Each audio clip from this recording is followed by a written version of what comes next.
ni kwa sababu roho ya chuki iliingia ndani ya moyo wa Kaini.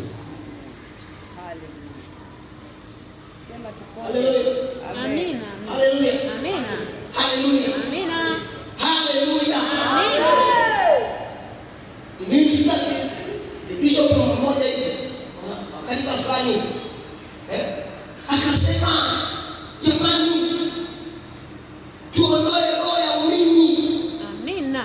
Amina. Roho ya ulimi ndio inayotengeneza kanisa, inayoua taasisi, inayoua familia. Roho ya ulimi ni mbaya.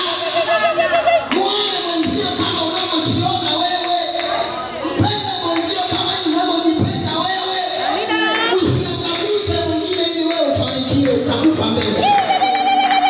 Ninakwambia, muone mwenzio kama wewe ni unavyojiona, mpende kama ni wewe unavyojipenda. Ni wapangaji hao.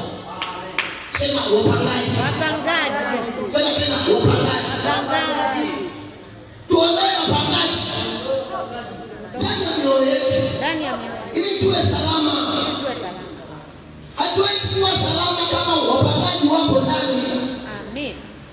Ninawafundisha watu Ijumaa, nikasema hivi, lazima tuwe watu waabuduo, wenye kushusha uwepo. Haleluya. Amina. Haleluya. Tusiimbe tu ili mradi, hapana, tushushe wingi. Tushushe neema ya Bwana ilipo, tuikamate, tuilete.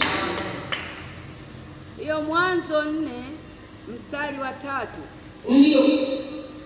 Ikawa hatimaye Kaini akaleta mazao ya ardhi. Ikawa Kaini akaleta mazao ya ardhi, Sadaka kwa Bwana. sadaka kwa Bwana.